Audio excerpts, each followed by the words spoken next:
జిల్లాలో pre primary school instructor పోస్టుల్లో అవకతవకలు జరిగాయని 114 పోస్టులు 114 ఆయా పోస్టులు ఇన్స్ట్రక్టర్ పోస్టుల్లో అవకతవకలు జరిగి బీఈడి డిఈడి ఉన్న అర్హత లేని వాళ్ళకు ఇంటర్మీడియట్ పాస్ అయిన వాళ్ళకు పోస్టులు ఇచ్చారని ఆరోపిస్తూ అబ్బో ఇక్కడ కేజీ చీరలు కొంటే అర కేజీ చీరలు ఫ్రీ అంట. మంగళ్య షాపింగ్ మాల్, కేజీల్లో సేల్, టన్నుల్లో ఆనందం. ఇక్కడికి కొంతమంది వచ్చారు, వాళ్ళతో మాట్లాడే ప్రయత్నం చేద్దాం. వాళ్ళకి ఎటువంటి అన్యాయం జరిగింది అనేది.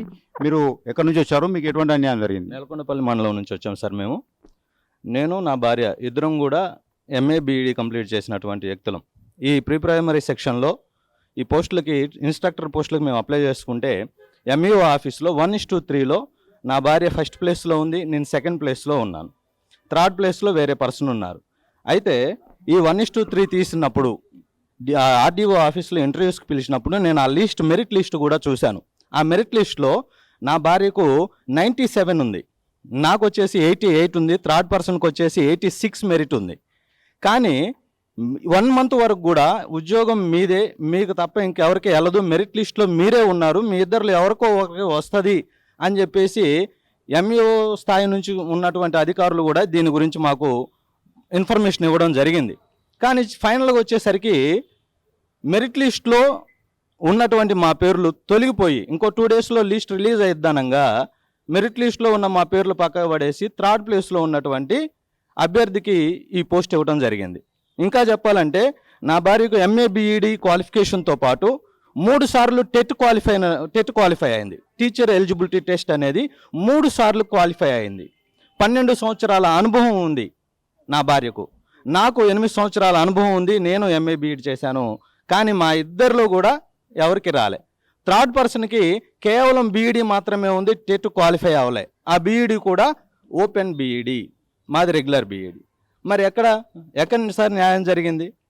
ఇక్కడ కేవలం నేలకొండపల్లి మండలం గురించే కాదు, కామేపల్లి పరిస్థితి ఇదే, తర్వాత చింతలపాడు, మన ఖమ్మం జిల్లాలో ఉన్నటువంటి అన్ని మండలాల పరిస్థితి కూడా ఇదే జరిగింది. మేము ఆర్డీఓ ఆఫీస్కి వెళ్ళాము, డిఈఓ ఆఫీస్కి వెళ్ళాము.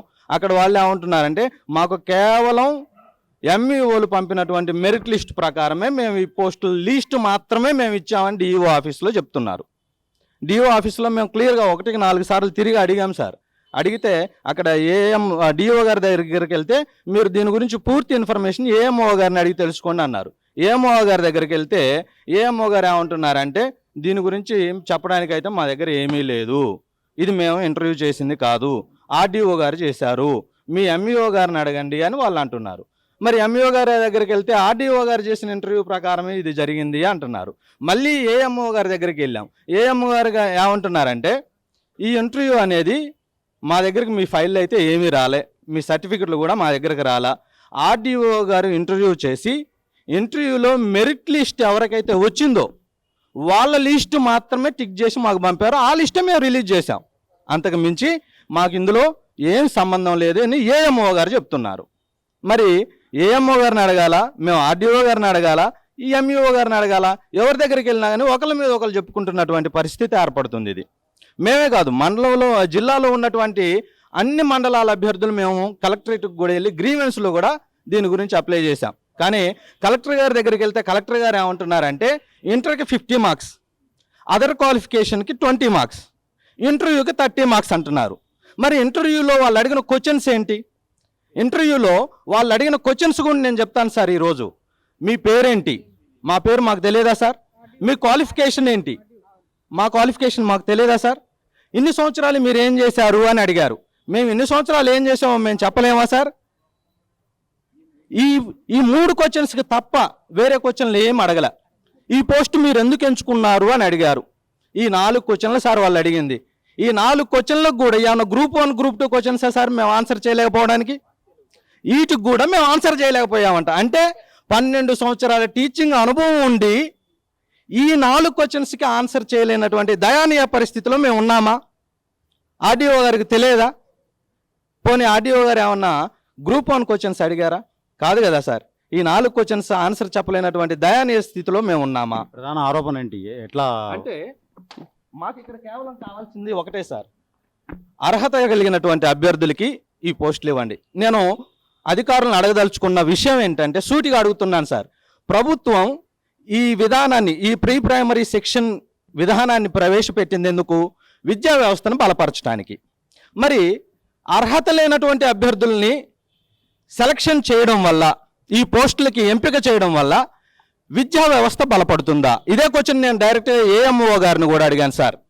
ఏఎంఓ గారిని అడిగితే నాకు తెలియదండి, మీరు నాతో ఆర్గ్యూ చేయొద్దు అని అంటున్నారు.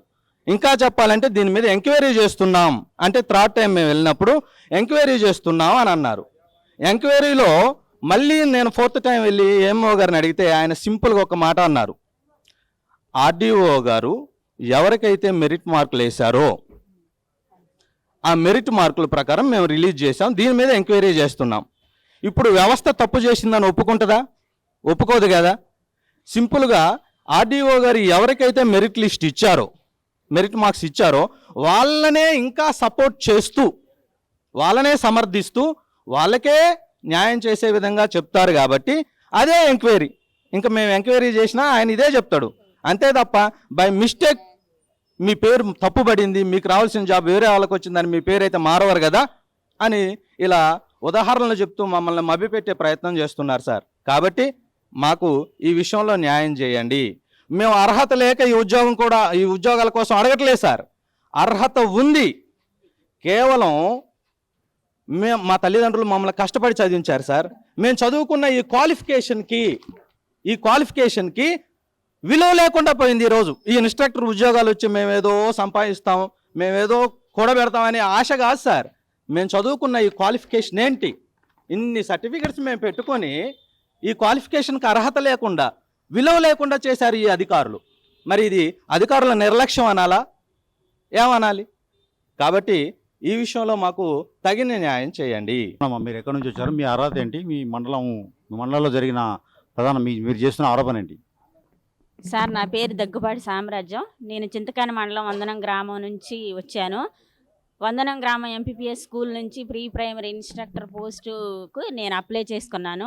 అందులో 100 మంది దాకా అప్లై చేశారు. అందులో ఓన్లీ బీఈడీ చేసిన వ్యక్తిని నేనే.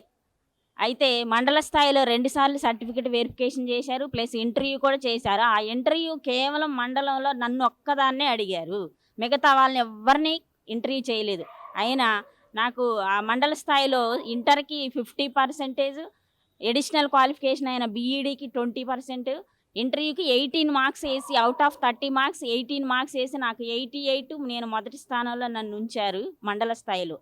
తర్వాత జిల్లా స్థాయికి ఆర్డీఓ గారు ఇంటర్వ్యూలో నాకు చాలా తక్కువ మార్క్స్, అంటే నాకు ఉన్న 1:3లో ఉన్న ముగ్గురులో కూడా ఒక ఆమె, నేను first place BSc BEd, next ఆమె Hindi pandit, next only inter చదివిన అభ్యర్థికి పోస్టింగ్ ఇచ్చి ఆమెను ముందంజలో ఉంచాడు.